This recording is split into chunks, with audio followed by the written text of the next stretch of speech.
밖에 나가다 보면 길거리나 백화점에도 팔던데 탕후루 많잖아요. 중국에서 이게 들어오면 안 될 게 들어왔다. 단당류는 굉장히 체내 흡수가 빨리 됩니다. 당류가 너무 체내에 쌓이면 그게 또 지방으로 바뀌어서 또 비만으로. 빨리 혈당을 올릴 수 있는 것일수록 안 좋은 거예요. 그냥 아유 예쁘다 예쁘다 하면서 계속 먹이다 보면은 덕지덕지 끼어있는 그 지방 세포들에서 2차 성징을 좀 더 빨리 나타나게 합니다. 근데 2차 성징이 빨라지게 하는 게 절대로 좋지 않거든요. 비만이 오면은 이제 지방에서 뿜어 나오는 그 에스트로겐 유사한 호르몬들이 여성 유방이나 외소 음경 이런 걸 만들게 된다고 합니다.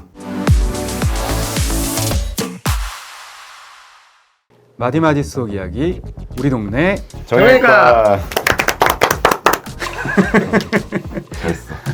지난번에는 이제 어떤 음식을 먹고 어떤 영양제를 먹으면 좋냐 이런 얘기를 했었잖아요. 안 좋은 음식 혹은 요즘 유행하는 음식인데 약간 걱정되는 것들 그런 것들을 한번 얘기해 보려고 합니다. 밖에 나가다 보면 길거리나 백화점에도 팔던데 탕후루 많잖아요. 먹어봤어? 나 안 먹어봤어. 나 한 번도 안 먹어봤어. 맛있어? 근데 이제 달고 잼 먹는 느낌? 굉장히 매력적이고 모양도 예쁘고 과일이니까 또 좋아 보이고 중국에서 이게 들어오면 안 될 게 들어왔다 그런 얘기도 많더라고요. 당과라 그랬죠 옛날에는. 당을 입힌 과일 조각. 과일이야 당연히 나쁠 게 없는데 당분이 안 좋습니다. 사실 탕후루 같은 경우는 정말 설탕을 그냥 입에 들이붓는 셈이거든요. 안 좋은 이유야 뭐 정형외과적으로는 어떻게 안 좋을까요?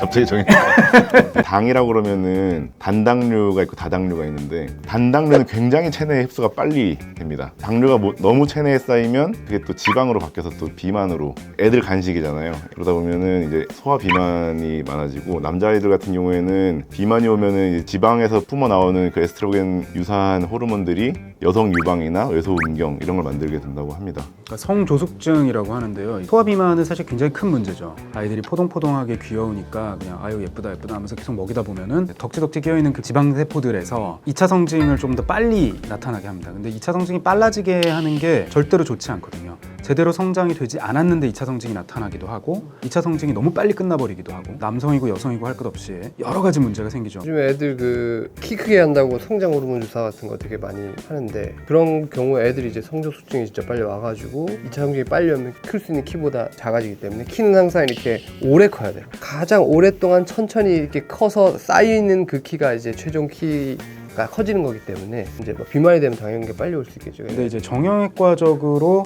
체중을 줄여야 한다는 거는 조금 더 1차원적입니다. 허리에 걸리는 무게를 줄이고 무릎에 걸리는 무게를 줄이고 물리적인 하중을 네. 줄여서 가볍게 만든다고. 진짜 그거 중요하거든요. 굉장히 중요해요 생각보다. 결국 이 지구에 사니까 이 중력에 의해서 무릎에 내 체중만큼의 하중이 가는데 그 몇 킬로 줄이는데 과연 얼마나 도움이 될까? 실제로 체중을 감량하면 내 무릎에 가는 통증이라든지 낮출 수 있는 굉장히 좋은 방법이기 때문에 가장 중요한 것 같긴 해요. 척추라는 게 몸에 이제 하나 있는 기둥이잖아요. 이 기둥의 상반신 몸무게 전체가 다 걸리거든요. 몸이 무거우신 분들은 허리에 많은 하중이 가해지고 걸려있는 무게가 클수록 노화 속도가 빨라진다. 아주 단순해요.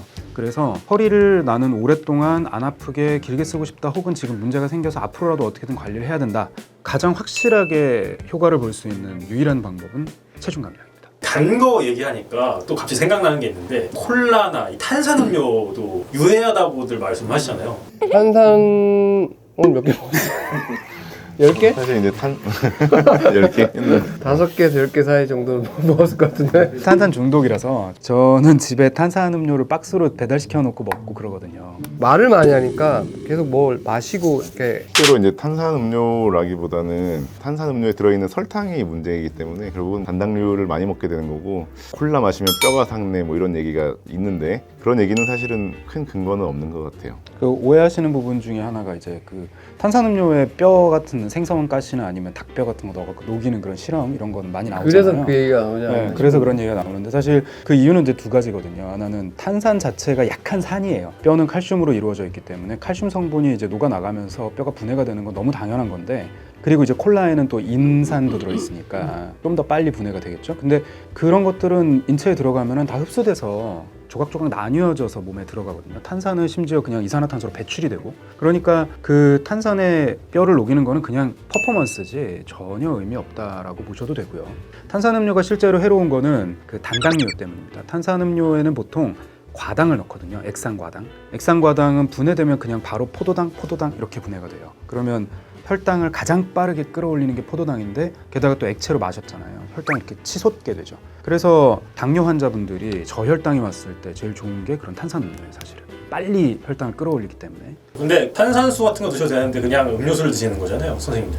네, 그렇긴 탄산수도 우리가 없습니다. 이- 건강 생각해서 탄산수도 말을 너무 하다 보니까 탄산이 뭘 좀- 땡겨. 그리고 환자들이 골절돼가지고 그럼 뼈가 잘 붙으려면 어떻게 해야 돼요? 뭐 사골 이런 걸 좀 끓여 먹으면 좋다 그러던데 이렇게 많이 물어보는 것 같은데. 뭐 사골이나 계곡이나 이제 연세 드신 분들이 정형외과적인 수술을 하거나 이런 경우엔 좋다더라 하더라 음식들인데 사골을 많이 먹으면 이 뼈에 있는 칼슘 우리가 복용해서 좋아지는 게 아니라 뼈에 있는 인이 국물에 우러나오기 때문에 인이 몸에 들어가서 몸에 있는 칼슘을 오히려 배설하는 꼴이 돼서 칼슘량이 작아지면 뼈에서 또 칼슘을 혈액 속으로 추출을 해내기 때문에 뼈가 오히려 안 좋아질 수 있다. 사골 그게 또 소금을 한 숟가락씩 넣어가지고 이렇게 맛있게 깍두기 국물 넣고 그렇게 먹을 건 아닌 것 같다. 고기류는 차라리 그 훨씬 도움이 많이 될 것 같습니다. 단백질을 섭취하는 거기 때문에. 그런 면에서 뭐 이제 도가니탕은 어때요? 도가니탕도 이제 소금을 한 숟가락 넣어야 되고 도가니만 건져 먹으면 어때요? 그럼 맛이 없잖아. 근데 도가니가 이제 콜라겐 약간 그런 성분이잖아요. 그럼 그 콜라겐이 과연 얼마나 흡수가 될까? 거의 배설이 되는 걸로 사실 봐야 될 것 같고 뼈는 붙으니까 기다려야죠. 그러니까 빨리 붙일 생각하지 말고 맨날 그 환자분들이 이 붙으려면 얼마 걸려요? 보통 뭐 한 달 반 빨리 붙는 방법이 없냐? 그 왜 다른 분들 다 6주 만에 붙는데 어머니는 왜 혼자서 2주 3주 만에 붙으시려고 하냐고 제가 물어보거든요. 이런 질문은 모든 정형외과 의사들이 다 들을 거거든요. 아니, 상냥하게 얘기합니다. 지금 당연히 안 상냥하게 상냥할 얘기하죠. 수 있는데. 재밌으라고 한 거고. 저 같은 경우는 이제 뼈를 빨리 붙이는 방법이 만약에 있었으면은 정형외과 의사들이 그걸 왜 안 할까요? 라고 얘기해요. 그러네. 그럼 당연히 해야죠. 만약에 뼈를 빨리 붙이게 할 수 있는 방법이 있으면 그건 당연히 하겠죠. 실제로 합니다. 뭐냐면 수술. 정형외과적으로 뼈를 빨리 붙일 수 있는 방법들은 있어요. 그런데 그건 대부분 이제 수술을 통한 방법이거나 아니면 뭐 특수한 약제를 수술할 때 사용한다거나 혹은 뭐 전극을 꼽아가지고 자극을 준다거나 뭐 이런 일반적으로 생각하기 힘든 방법들입니다. 그런 걸 얘기하시는 건 아니죠, 당연히. 환자분들이 물어보시는 거는 보통 뭐 먹는 먹으면 거. 좋아요. 뭐 먹는데 근데 지난번에 이제 영양제 때도 잠깐 얘기했었지만 그런 건 딱히 없다. 붙는 거는 이제 기다려야지 뭐. 염분도 그러면은 좀 안 좋나요? 우리가 항상 음식 짜게 먹으면 안 좋다고 하잖아. 그건 그냥 안 좋은 거예요. 혈압 정답! 짜게 음식을 자주 먹으면 혈압을 올리는 안 좋은 작용을 하기 때문에 혈압이 올라가면 뭐 여러 가지 또 문제가 생기고 뼈와는 밀접한 그런 관련은 없는 거예요. 결국은 뼈 건강이라는 게 그냥 몸 전체의 건강하고 같이 가는 거니까 그런 면에서 보자면은 혈압을 높이는 짠 음식이 좋을 리는 없다 정도. 결국 탕후루에서 시작한 얘기가 제일 안 좋다고 저희가 지금 공통적으로 얘기한 게 당분이었거든요. 그 중에서도 단당류. 내가 입에 넣고 씹거나 녹였을 때 단맛을 내는 모든 것이 탄수화물이라고 생각하시면 대충 맞습니다. 근데 이런 탄수화물 중에서 빨리 혈당을 올릴 수 있는 것일수록 안 좋은 거예요. 몸에 가장 중요하고 훌륭한 에너지원이기 때문에 탄수화물을 당연히 섭취를 해줘야 되는데 어떤 탄수화물을 드시느냐가 굉장히 중요한 거죠. 밥와 한 끼 먹는데 맛있어야 되니까 소금도 먹어야 되고 설탕도 먹어야 되는데 물론 그렇지. 그러니까 제일 중요한 건 적당한 양을 먹는 거. 그러니까 사골국에 깍두기 넣고 소금 넣고 콜라 먹으면서 먹고 나서 탕후루로 디저트를 이렇게 이런 거는 조금 이제 너무 좋다. 심하다.